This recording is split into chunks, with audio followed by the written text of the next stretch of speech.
Hey everyone, and welcome back to my creator commentary series. It has been over 2 years since I've made one of these, and the reason why I kind of stopped making them was because they all felt like the same. I would just go through each part chronologically in the level I was talking about, and I would just explain kind of how I made each individual asset, which, that can be kind of interesting sometimes, but it was kind of just like a tutorial on how to build that level, pretty much. There wasn't much discussion about the thought or the ideas or the reasoning and stuff, so I kind of just stopped making those videos, except I'm bringing it back, because the level I want to talk about today is Loops of Fury. And those of you who know this level and know the meaning behind it, I know that there's a lot in this level. A lot went into this in terms of creating and the ideas and all of that stuff. I've been wanting to make this video for a pretty long time, ever since the level got placed on the demon list. And I kind of just didn't really find a good time to do it, but here we are. We're gonna be talking about Loops of Fury. There's a lot that went into this level that I didn't get to fit into my YouTube description of the original showcase, which, by the way, you should probably go read the description of that showcase video if you haven't before continuing here. It basically just gives the whole reason why the level was made, which I'm gonna still go over in this video, but it might be good to get some, background knowledge and context and that kind of thing. So anyways, with that out of the way, let's get right in.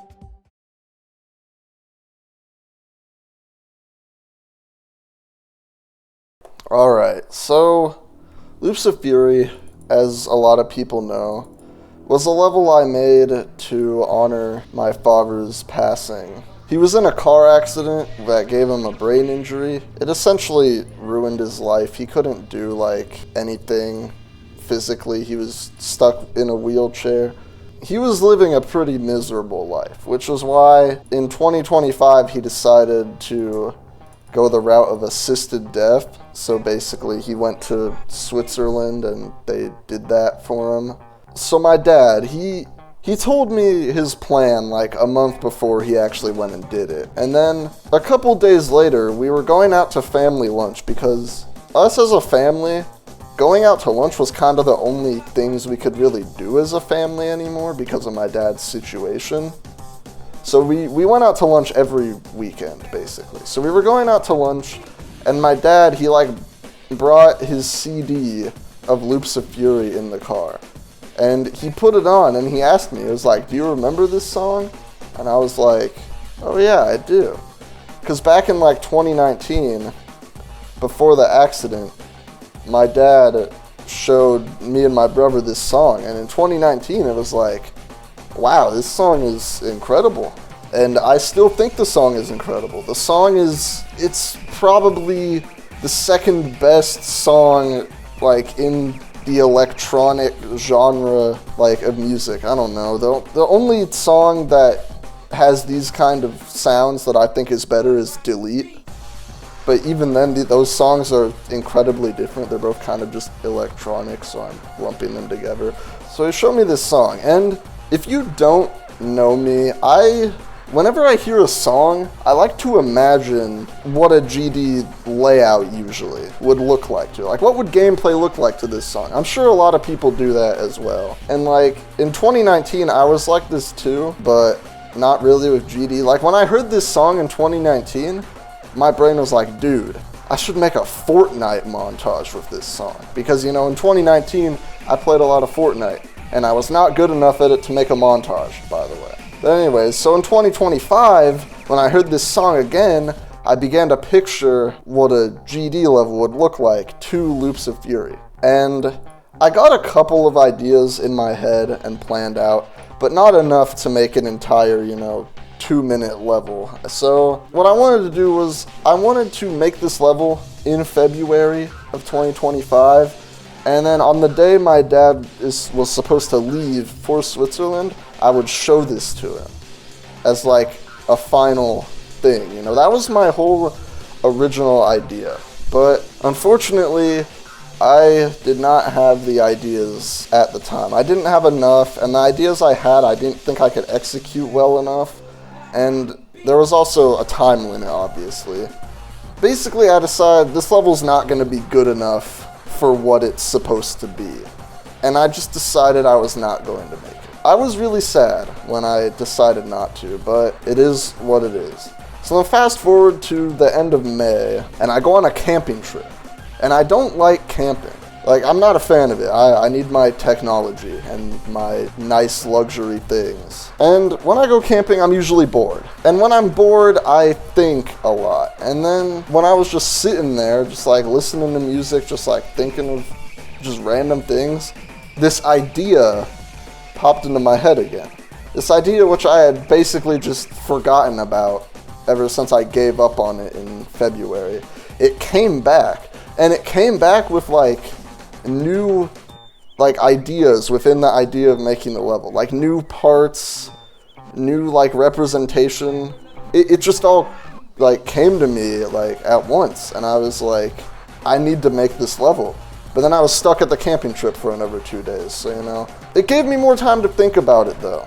And then when I got back, that was when I started building this level. And for 2 weeks straight, that was all I did.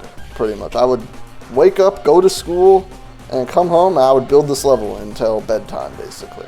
I actually wrote up a whole Google document, like just a raw idea, like jot down kind of thing, to like kind of help me organize my thoughts, which I've never done before this level, but it helped a lot.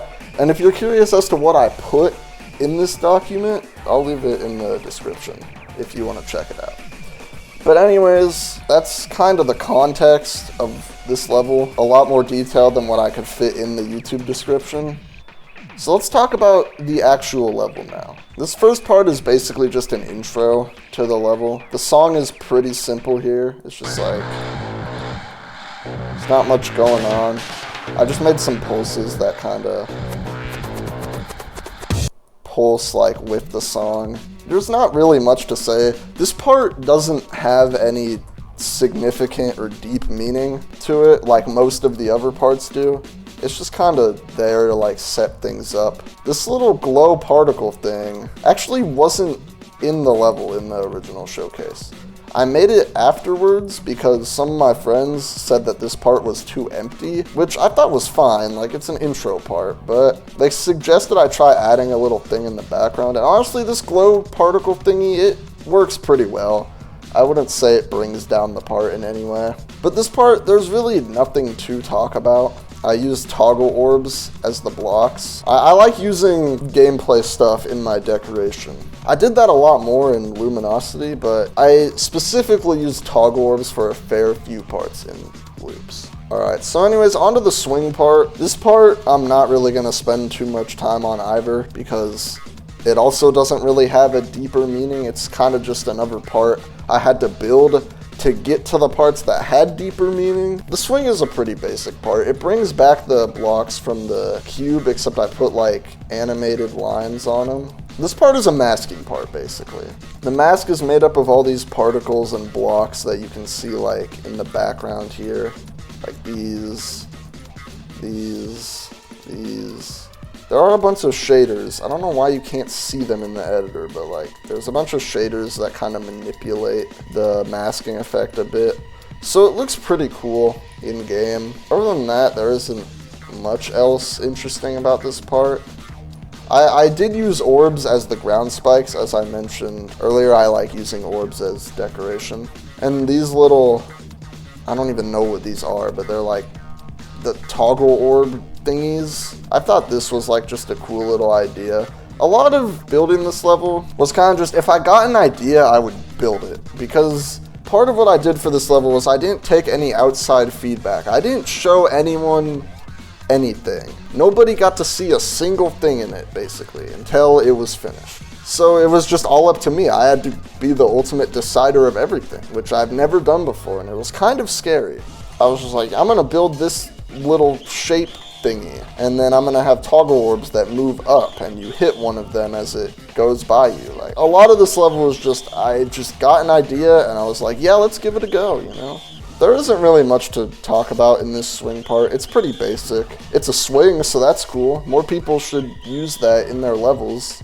Alright, so the mountain part. The mountain part is the first part in this level that had a lot of thought and consideration and, like, I guess you could say effort put into it. Like, you know, the first part in the swing, it's not like I didn't try on those parts. I wasn't, I guess, as inspired for those. But the mountain part, I knew what I wanted to do, and I knew, like, what the goal was. I think this part looks really good. I kind of locked in for it. The mountain part, obviously it's a mountain. You can see it goes, you know, up and down a lot. There's a lot of spikes and peaks and, like, parts where it goes down a lot, I guess. I don't know what those are called. Basically, this mountain in whole, it kind of resembles a graph in a way. My dad, the brain injury really heightened his emotions.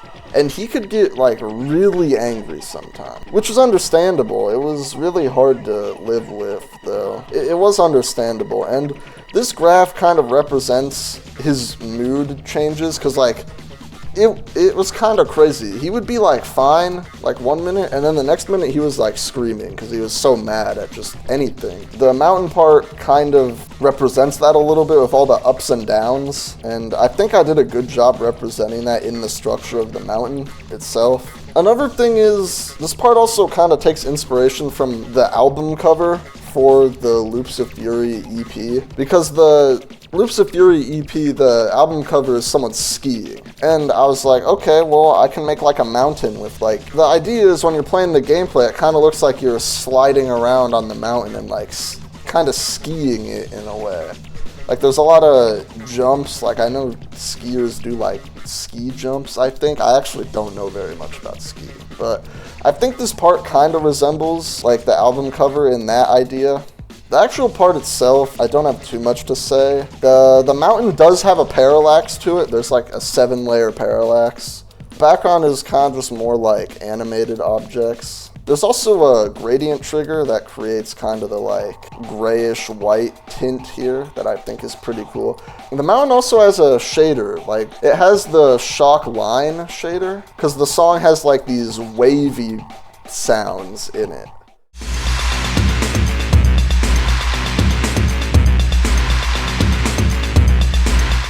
So I kind of wanted to reflect that with like a wave shader going across the screen, and it was my first time trying something like that, and I think it actually went really well. And there's also invert colors, which I think the invert colors on this part look really nice. I'm really happy with just the coloring of the part and the pulsing of it. Yeah, that's kind of the mountain part. First part that really has a lot of deep meaning put into it, and this is probably one of my favorite parts in the level. This part is the definition of it turned out exactly like how I envisioned it in my head when I was making it. I really like this part. Anyways, let's go on to the wave part, the repeating part, the part that loops, if you will. There's a reason for making the wave loop, and it is not because the song is called Loops of Fury. For one thing, the song does kind of just loop the same little beat over and over in this part of it, but it does that in basically every other part after this as well. So I could have looped gameplay there as well, but here I had a vision. So like, as you know, it's the wave part. The gameplay repeats over and over again. There's not much variation. Then you get to hear, there's a little thing I put there because the song does a little like that in between the regular beat. And then, as you know, it kind of just like, it goes invisible in the second half like of this wave part, and it gets all glitchy, and you're like using a different game mode, and you're not following the structuring. And that's all part of like the idea of this part. So basically, this part is really repetitive because after the brain injury, my dad's life was very repetitive. Because he couldn't do a lot, you know? He was bound to a wheelchair, he had tremors in his hands that prevented him from basically using them for anything.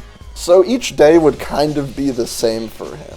Like, he would kind of just get up and like get ready for the day, and then he would kind of just like, he would like watch movies or shows, or we had like a bunch of special like controllers and buttons so that he could play like some video games.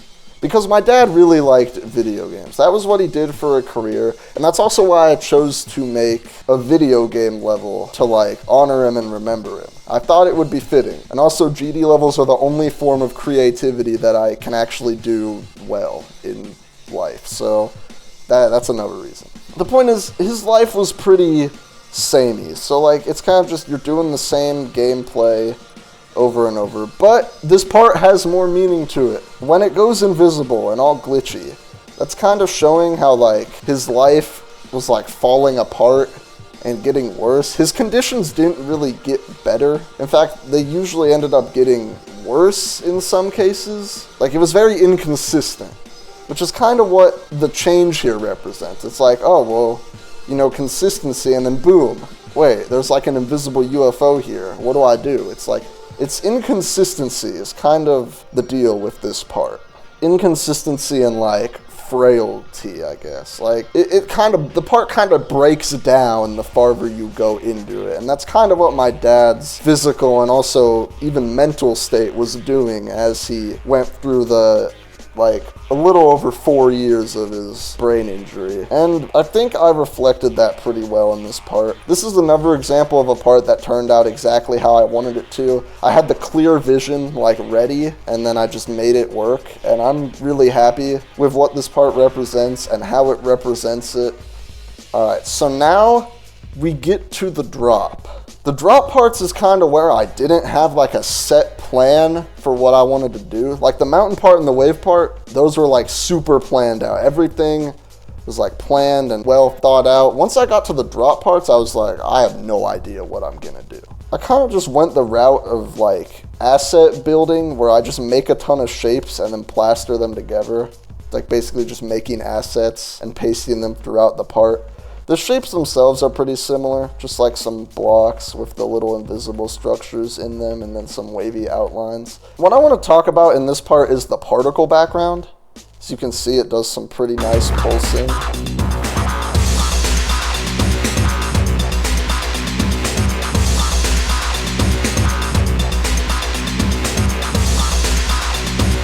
And so I didn't really know this, but particles and pulses are a little funky. If you pulse a particle trigger, I think how it works is when new particles appear, they either have or don't have the pulse. So that's kind of how you get a mix of white and black in the background, despite the particles technically being the same color and pulsing the same color. And I was like mind blown, like when I discovered this. I was like, dude, I didn't know particles did this. This is so cool. And that was kind of the basis I used, like the effect I used for the rest of the drop parts as well. And the drop parts, the three of them combined, do have a deeper meaning to them. They don't consist of too much meaning on their own in general, but when you combine them all together, there is meaning, and I will go more into that when we get to the end of the final drop part. I thought this particle pulsing was really cool. There's also some more shader work in this part. On the big beat pulses of the song, there's a radial blur that kind of blurs the background and distorts it a little bit.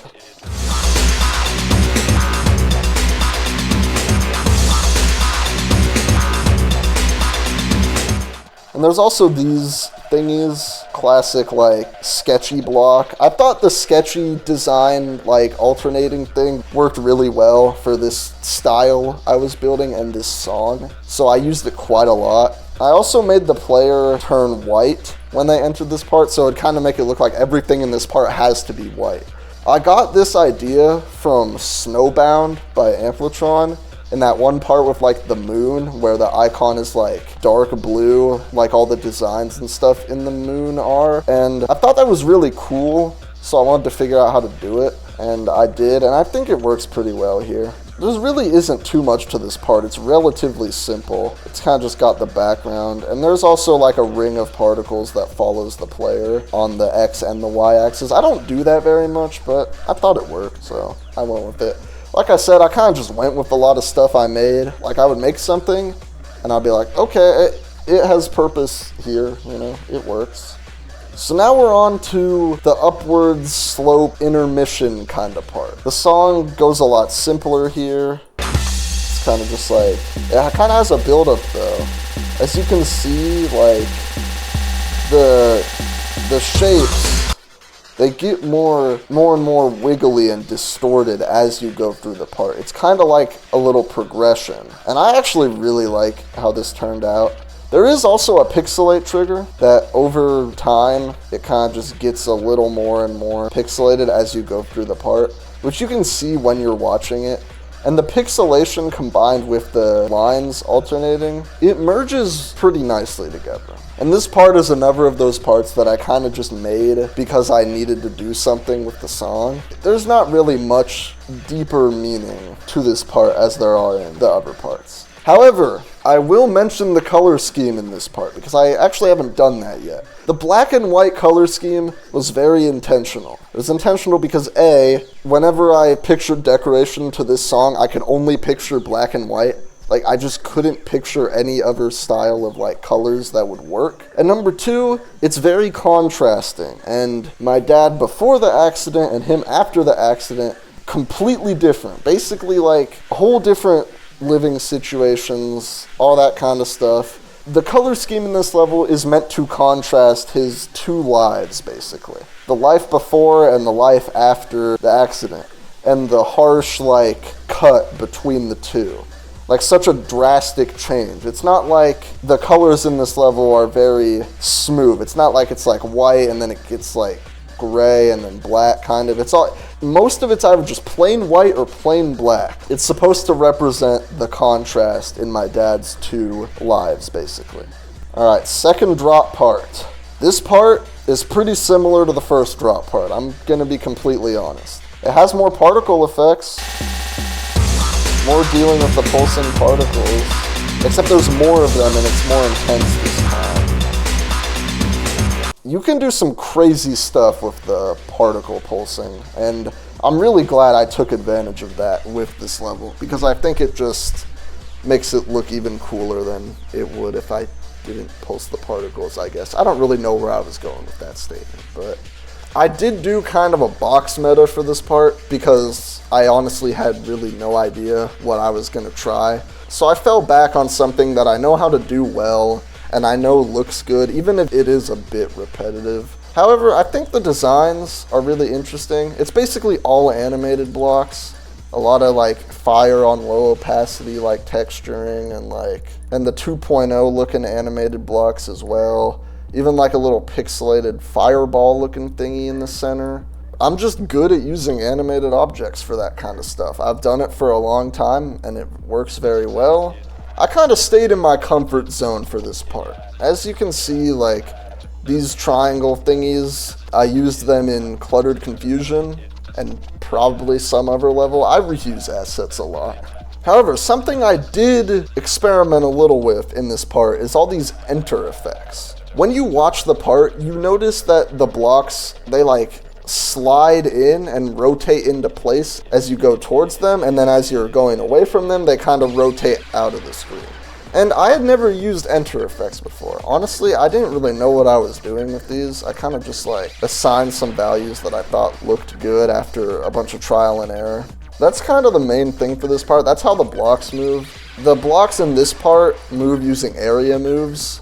I didn't use very many like individual movements in this part.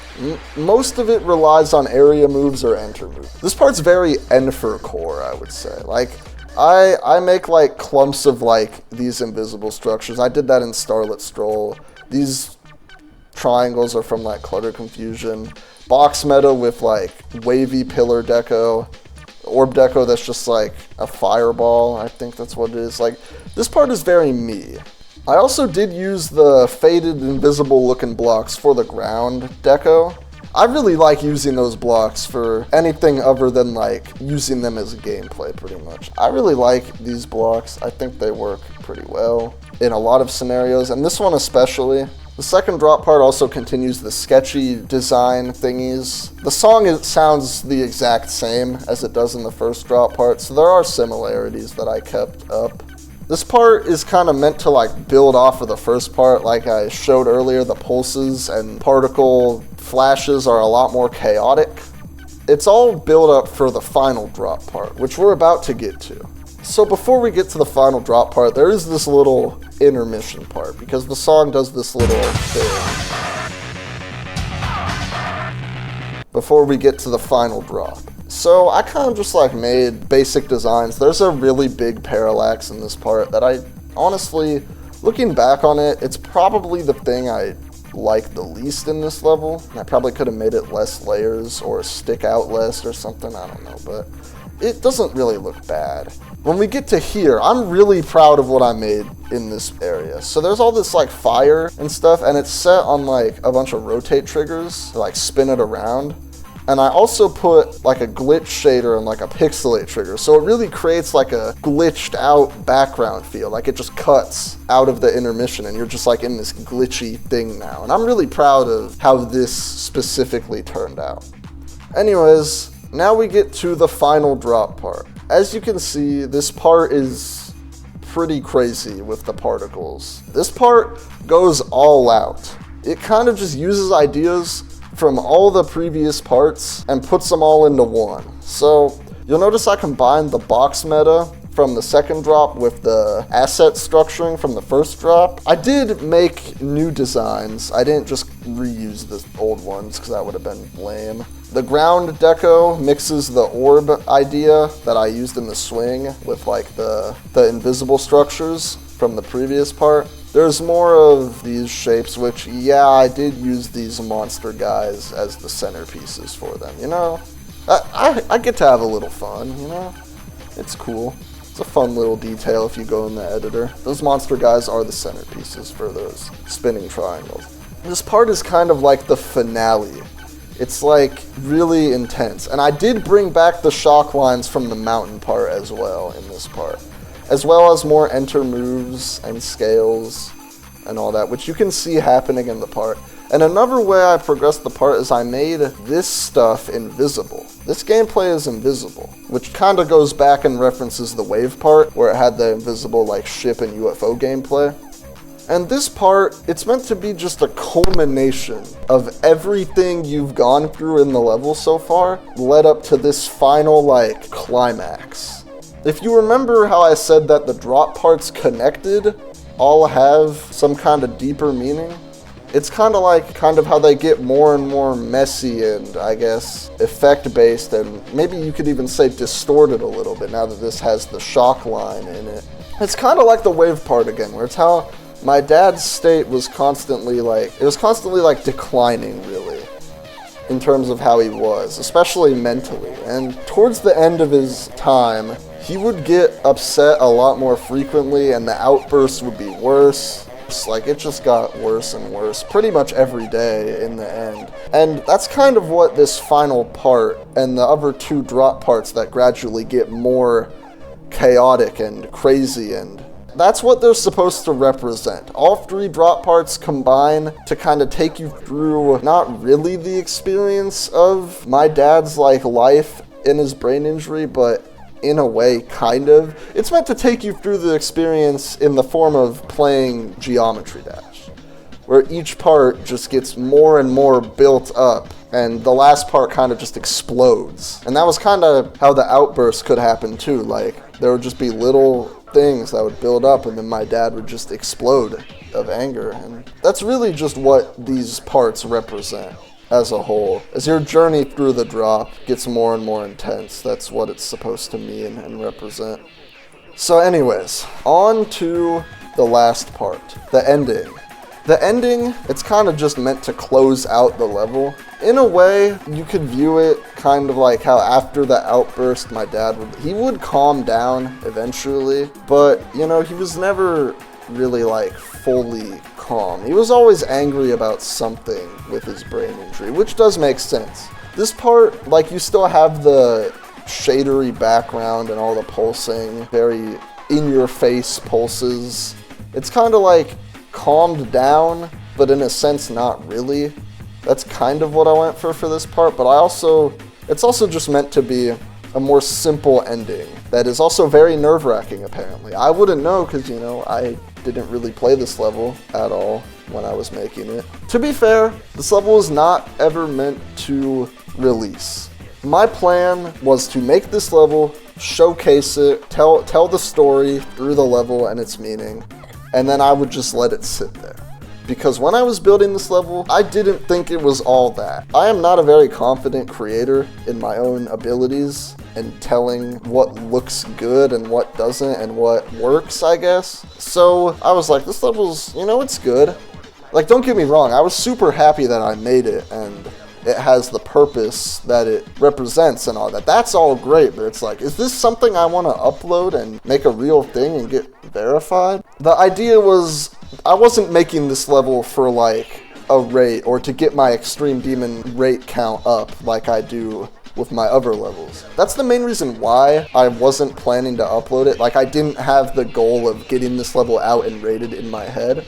And I think that let me let go of the standards in this game a lot and really just focus on the meanings of this level. And I think it worked really well, and I'm glad I did it. But as you know, this level is released, it's rated, it's on the demon list. So I did change my mind because of all the positive reception that the level got, and I figured people would want to see it actually release, so we did that. This part brings back the sketchy design, again, with a club step monster this time. I think this might be my first time building a club step monster in a level. I never use club step monsters. This ending, this last orb chain, I really like this part. Basically, this part is like, it's kind of like the reflection. I mean, you're probably not reflecting on the level as you're doing this part from 0 because you're at like 95%. But this part, it kind of just takes you back through the rest of the level. Like, these are the designs from the first part. This is the swing. Here's the mountain. And here's like the wave structuring in a way. Here's the first drop part. More of the first drop part and like the box meta as well. You can see like boxes and like shapes. And then here's the intermission part where you're going up the slopes. Here's the actual box meta part. And then here's combining the two for the final drop. And then here's a club step monster to represent this ending. So if you didn't notice, these structures that appear do take you through the rest of the level chronologically. And this was very time consuming to do. This was very annoying to build, but I think it paid off. And then of course, you get to the last wave. First of all, I would like to apologize for putting this wave in the level because I know it prevents a lot of people who want to beat it from going for it, but also the wave has aura and it fits the song. So I kind of regret putting it in the level, but I also don't because it works really, really well as an ending. The wave does not have any super deep meaning itself. However, the abrupt ending of the level does. And I actually did cover it in the description of the YouTube video where, you know, my dad didn't live a full life. It was cut short because of the accident and his injury. So I wanted to reflect that in the level with just an abrupt ending. Like right as it just starts again. Like you would expect it to maybe go into another drop part like any of the 3 earlier in this level, but no, the level just ends abruptly. Like you can even see the structuring keeps going. Like if you don't have a progress bar or you don't like see the time on the YouTube video about to be over, you probably aren't gonna think this is just where the level ends. And that was the goal. It was supposed to be really sudden and abrupt. The level does end about halfway through the song because I would say my dad lived a little over half of what he would have lived probably. He was 49 when he passed. I don't know how long he would have lived for, probably into his 90s. He was a very healthy and active person, so he probably would have had a pretty solid lifespan. And yeah, now we're at the end of the level. Honestly, this level will forever be the best thing I do in this game. Playing wise or creating wise, anything wise, making this level, the reasons I did, I don't think I will ever top this achievement. This level means so much to me, and I have gotten some messages from other people saying how it means a lot to them too, or how it's helped them through some rough times in their life as well. And I'm really happy that this level's been able to be really positive and a really good thing for more than just me, in the sense of its meaning. The reception I got when I posted this level, it was insane. I remember, like, I posted the showcase at like 6 p.m. I think, on the day that it came out, and then afterwards I went to go pick my brother up from his gymnastics practice, and I was just thinking, like, of all the reception that I got and all the positive feedback, it low-key, it made me cry. I was so happy that, you know, this level, like, people understand it, people like it. Like, it's serving its purpose well. Like, that's what I wanted for this level. I wanted people to, like, know about the whole situation and all that, and it was just incredible.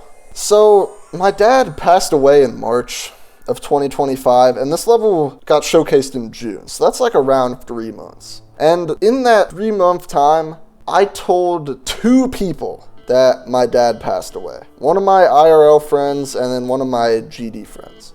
It's not like I was trying to hide it. It's not that at all. I just never really brought it up with my friends because I just didn't really know when.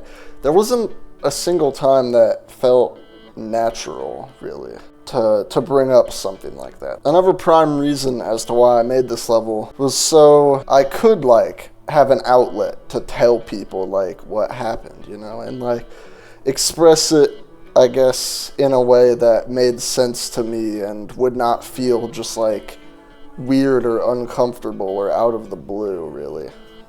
This level, it means everything to me, man. It's just, like, every part, like, even the earlier parts, which I said didn't have, like, the most thought put into them, they still were a part of the process and a part of me, like, building and getting this done, something that I felt very obligated to do. And I'm just so happy with what I was able to do and all the positive reception that this level got. Overall, the building experience of this level was, honestly, it wasn't terrible. I don't like creating very much, but this time I had a genuine purpose that was, like, serious and didn't relate to just making another level to, like, just make another level. Like, building it in secret, although it was pretty stressful, I kind of enjoyed it. It was nice kind of just going off of my own judgment. Although there were times where I was like, dude, I don't know what I'm doing. This looks terrible. Oh my god. It was hard, but I think it was the right approach for this level. Everything about this level had so much thought and, like, emotion put into it. And I hope that is conveyed well through the effects and the style and the song and all that. It's meant to be, like, heavy and, like, serious and all that stuff. My one regret with this level is I do wish my dad could have seen it. My dad, he liked video games a lot, but he didn't really like GD. He didn't really understand it. He was in the mindset of, oh, GD, you just click one button. There's, like, nothing to it. He had, like, that mindset often when he would, like, talk about it. However, he did like when I created in GD. He was always interested in the levels I was making. He would ask me, like, are you making a new level? How has that been going? Like, all that kind of stuff. And it was cool. Like, he cared about my levels. That's why I have a YouTube channel, because I told him it's a lot easier to send your levels to mods if you have a video. So then he was like, all right, well, we can make you a YouTube channel for that. And so, like, he cared about my creations. So I think I've covered everything I want to talk about with this level, which is basically everything. I hope that you learned something about this level and that I was able to describe everything well enough. This was a hard video to record. I'm glad I'm finally doing it and talking about this level and more about its meaning. I didn't go very in depth on how each effect and block design was made, so if you came here expecting that, I do apologize, but I figured it would be more meaningful to talk about more the process and the story and the why rather than the how, if you know what I mean. So I hope you guys enjoyed that approach. I think it was the better one for this level specifically. I think that's it. Hopefully you guys enjoyed, and now here's Cork with the gameplay commentary. What's up, gamers? It's Cork. verifier of Loops of Fury. And yeah, I'm going to be talking about how I got the project, how I did with the level, what I thought about it, all that good stuff. So I guess to start, so Enfur like posted the showcase for this like back in June of 25, and it was like completely out of the blue. Like he'll be talking about that in his part, but like we were in calls and stuff, and I was like, I had no idea. Somehow I had no idea that he was like even building this level. So he drops this like out of the blue, like tags all of us in the server like as an announcement, and I was like, all right, like what's going on here? So I watched the showcase, and I was just like, dude, this is insane. Like I had like goosebumps my first time watching it. I was like, this is incredible. He also like, I've like never seen him build like in this style of like decoration before with like the grayscale, because I'm so used to like colorful levels from him. So I was just like, this is crazy. And then from there I was like, I don't know, like I was like, maybe I can verify this or something like that. I was like, this is so sick. Like I at least want to beat it, but like it just got posted. Like who knows if he's even like thinking about like verifying this or like what the deal is gonna be. So first of all, what I did is I found a replacement song for the level, because this is not a Newground song. So I found a replacement like pretty quickly, and I was like, and I like overlaid the showcase on the replacement song, and it sounded pretty good. And I sent that to him. He was like, dang, that's pretty sick, like you're the GOAT, thank you. And then eventually we got into like a play testing phase. So we were all on this server, and I don't know, like I was just spending so much time making sure stuff played well, like going above and beyond basically, and I was like trying to do runs like to the end, and the end is like really hard. Obviously it's like super chokeable for those who don't know. So yeah, that was hard to pull off right off the bat, but I was getting some decent runs to 100, and I was just doing a lot of the play testing, like suggestions like on what to fix and stuff. We talked about, like Enfur and I like talked about like maybe like finding a verifier, or like maybe me being a verifier, and then at some point like it was just kind of, there was no like set conversation, but it kind of just turned into like I'll verify it, which was insane. I was just spending a ton of time making sure the level played well, and yeah, so that's basically how I got the verification. Otherwise Enfur would have verified it himself, and he said the main reason why he didn't is because he made it so hard, which makes sense because I was struggling a ton on it as well. Like obviously I put in like 40,000 attempts into it. So yeah, then I started verifying it back in, so I guess like the remainder of June was like play testing, and then July was like when I actually started verifying the project. So I spent July, August, and September, so 3 months of just pure dedicated verifying.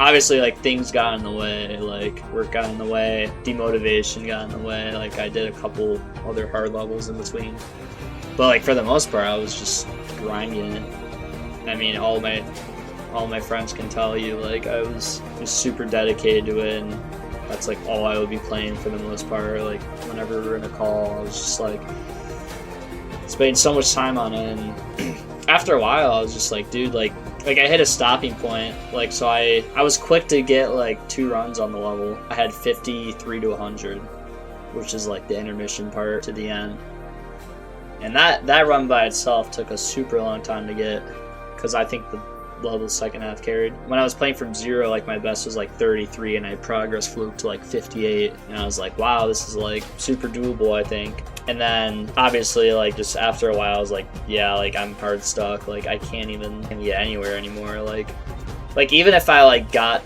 to, like there was a point where I was getting to like 50 like so often, and even then I was just like nothing, like the wall wouldn't break. I would just be dying everywhere, even the beginning, and people call the beginning easy, but I thought it was still pretty hard. So in about the last month, so like I would say like late August and September, I was just like, I do not, like this is so like miserable, like after a while, and I was just like, I need this to be done, and I was like complaining a lot, Not that the level's bad or anything, obviously. It's just the fact that it's so hard, and it just never felt like I was going to beat it, and it felt like I was going to be playing it forever, which isn't a great feeling. But eventually I got it done. Like I progress fluked from like 75 to 95, which was like also insane because that section at like 20% sections like still really difficult. And that the first I died to 95 twice. The first one I was just like in shock that I even got that far, and the second one I was like super hurt about it. Like it was such a painful death, and I was like 95 is not even like a crazy click compared to like what's after it. So I was just like, dude, this is like one of the worst deaths I've ever had for sure. And then obviously I got 98, which sucks, but it's like super expected with that last spam. Yeah, like after that I was just eventually was able to finish it off, and I was super proud of myself that I stuck that out, even with all the breaks and stuff. And I remember like Enfur like asking me a ton, like, hey, like when are you gonna get back to it, or like what kind of progress did you get today? And I was just like, there were days where I was just like, dude, I do not want to play this right now. So glad I got it done. Super happy with how the level turned out with the balancing and stuff. Couldn't have done it without these play testers here. They helped a lot with like bug fixing and no skips or anything like that as well. So yeah, that was like the main reason how I got the verification and kind of my experience with it. I figured I'd like kind of run through the level in the editor, and I can get a little bit more specific with like certain clicks and like some of the context. It just starts out with like an immediate pad. So you basically just hold at the start for this click. There's no timing here. And what we did here is we added a Newgrounds song sync. The Newgrounds offset of the song is different from not a Newgrounds song. So we've had this like trigger here to like line them up so that when you hit it, it starts like later in the song for the replacement. So yeah, that's like the main reason behind that. Most people, I would say, unless you're like a hacker, you're not going to be using the replacement song, but it's there just in case. And then you got this blue orb here.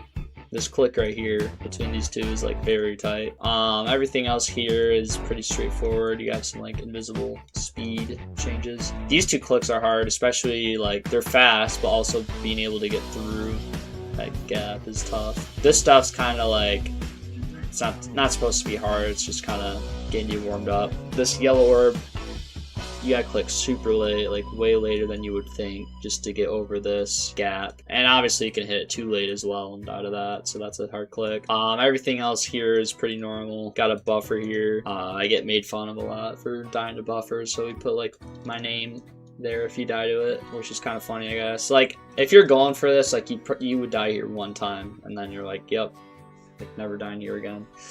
So I don't really care. And then we get to the swing, and the swing is like, this is like when it throws you into the level. Like I would say like this is when the level starts in a sense. And the deco is like incredible here, like right off the bat. So yeah, like this effect is sick, like with the particles. So I guess, so this first click right here is like super hard, getting through this gap. And it's like not, it's like a blind click almost, not that it's like bad, but it's like, this is a click that I died to a lot when I was getting to the swing. And I would say the swing part is like super experimental. Like we did a lot of like movements with the swing where you're like riding on a slope, or like you're hitting orbs and stuff. Like for like a list demon, like that's not super common other than like swing. The gameplay style for the swing is pretty neat. Like this section is cool. Like you're hitting a yellow orb, flipping gravity here. There's S block here, so you're flipping gravity and then you click again to get through this gap. Like that's cool. And it was like super consistent as well.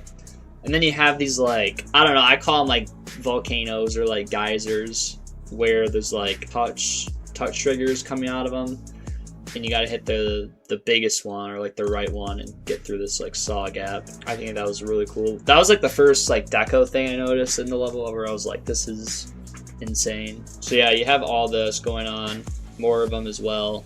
This red orb right here is like extremely difficult. Like most of my, if I got past the first gap in the swing, like this red orb would just destroy me every time. Like there's like a spike right here, but like this gap, getting through that like on this angle is super hard. You gotta hit it late. So yeah, I think everything else, like these three clicks as well, like 1, 2, 3, getting through that is really tough. And this yellow orb is also pretty hard. Sometimes you can like clip the slope here and die. And then we get to the mountain part. I don't know, I thought it was pretty hard, dude. Like, I don't know. I remember dying a ton to this right here, this specific spider orb, because if you buffer it, like you clip this slope right here and you just like run into this. And it's also really easy to hit it late and just fly up in there. So it's like this timing was really hard for me. And then what else we got? Like this click used to be different. Like I think I suggested putting a black orb here instead of like a green orb, and I think it made it more consistent. I think everything else is pretty straightforward. This gap with the red orb, like getting through this, is pretty hard. I died there a good bit. And yeah, I would say everything else is pretty straightforward. And then we get into this wave part. I don't know, this wave was awesome. Like a lot of people think it's hard. I thought I got super consistent. I actually made a good amount of buffs to this wave. This like section right here loops like 4 different times, and then you have like, oh yeah, this gap right here, it's like 3 clicks really fast. And like the stretch run is like staggered too, which made it difficult, but getting through these were pretty hard. This, I would say, is probably like where I would die at, like if I did die to the wave. And then also I buffed this click. There used to not be a spike here, and like there was like an invisible like slope here that was like make you just go up with auto, and I was like, I don't know, like it seems like it flows better when you just like hold after and then you just land as a release. After the wave part, it goes into like this invisible gameplay where it keeps this wave structuring right here, that keeps it the same, but there's like UFO and ship gameplay that's like invisible hitboxes that you have to memorize like how to get through. And I remember when I picked up the verification, I was like adjusted it so that it like matched with the song a little bit better, so I was using like audio cues. I like lined it up so that audio cues helped with the invisible gameplay, which I think made it flow really well. And then we get to the drop here, and it's like right off the bat, these 3 clicks are really difficult. Actually 4, because this gap is really difficult. Died a ton to these, no S blocks here, just like micro click, but you also have to hit it late to get through those dash orbs. And then you got the wave, got a robot part here, which the green orb and like the yellow pad was like weird for me at first, because it's like this one you have to hit the green orb after the pad, and this one is like you have to hit it like before the pad, or like it's basically a buffer for this one, but like remembering like the difference there was like hard for me. We nerfed this gap like right off the bat, and then you have this like interesting robot click where you have to like can't hit these black orbs, but as soon as you pass this third one, you like buffer here so that you get through this. I thought that was interesting. We get to this other mini wave corridor, which I died to a ton. It's just 4 really fast clicks, and it's like the structuring's like not perfectly spaced out, which is unique, but I died here a ton. I buffed this click here. Yeah, this like spike right here used to not be as high up and made the green orb a little easier. This part right here, I had a crazy buff that I eventually put in where like I had the big spike here as well, and you'd have to like click the black orb between this space, which I don't know. I think the reason I did is because I was passing it a ton, and I was like, this feels like I could get buffed, and I had this crazy idea where I made that a big spike, and I was just like, I died there a ton after that, unsurprisingly. I kept it in there for a while. I was like super determined to keep that in there, and I was like I'd probably gotten to the point where I died there like 40 times from 0, 30, 40 times from 0, and I was like, yeah, I'm gonna take that out. And I was still dying there even after taking it out. Like that buff like created a mind block for me. Let's see, all this stuff's pretty straightforward. These pink orbs are pretty difficult. This straight fly is kind of hard because I did 1 click between each, so like 1 here, 1 here, and then this is all pretty straightforward robot gameplay. I buffed this gap. It used to be 2 of these, I believe, 2 of these without the big spike, and it closes in as well, so this is a really tight gap. I ended up leaving that in there. Here, this is just like 4 really fast clicks.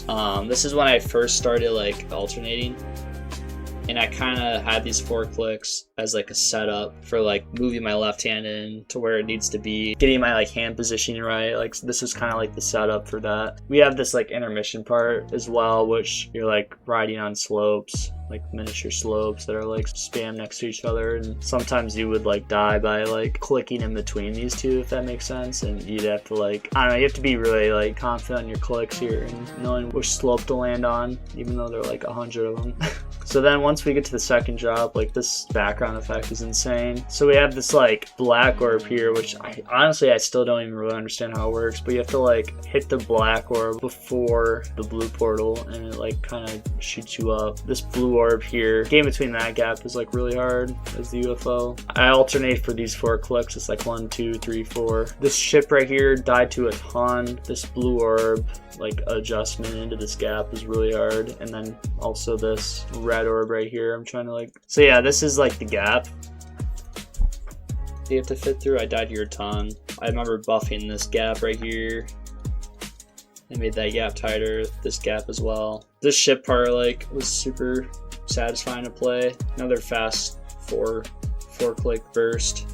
This UFO part was really hard, especially this gap right here. You have to like hit the black orb and then like click immediately after so that you fit through this gap. And I die here a ton. These blue orbs and red orb, like getting through that, super difficult. But yeah, like these clicks in the UFO were so hard to pull off, especially from 0. Like I think I mind blocked it.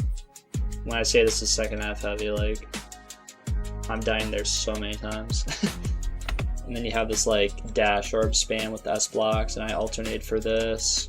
This first click into the 3rd drop is pretty hard. I use an audio cue for it, so I didn't find it super hard, but I know a lot of other people do. But other than that, like these clicks right here were super difficult. Like I died here like 10 times, which was insane. I ended up nerfing a couple of the clicks here. Ended up nerfing this gap.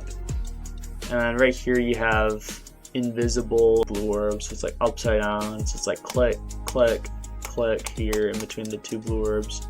And then here, so it's like 1, 2, 3, 4, and it's invisible, which was pretty satisfying to pull off. Then we have like more robot clicks here. This red orb is like super late, but like super satisfying to pull off as well. Same with this green orb. You have to like fit through this gap by hitting the green orb super late. This is like a straight fly with like teleport portals, as you can see. So it's like, I did 3 clicks. I clicked like 1, 2, 3. It was like super consistent, like I never died there. And you get into a ball part here, which I thought was really consistent. It looks really hard, but I didn't struggle too much with it. This yellow orb is like super late, obviously. And yeah, like I think I died at this ball once. But yeah, this ball part's really fun to play. Then you have like a wave spam here with the invisible hitboxes. And then it's back into like cube and robot gameplay. And then you have, it's like the silent club step, like orb spam, or like the Tartarus orb spam, where it's just like layered up on each other and you click 4 times. So this is like the very last part before like the post drop. So this is where the ending starts. And it's just like choke city right here. It's like all these clicks you could die at like really easily. You have like these like corner jumps right here. Not to mention it's just like a hard click pattern to get down, like lots of muscle memory involved. These wave spams are really hard. Like I alternated for this wave spam. I had a hard time trying to do it with one hand. Get thrown into these like pink orbs. You have to hit them like super late, like on the bottom, like right corner of the hitbox for all 3 of these. This gap right here, this jump, like getting between this from here. We even extended the hitbox here, or the block. It's still a super hard jump to get. And then you have another wave spam here.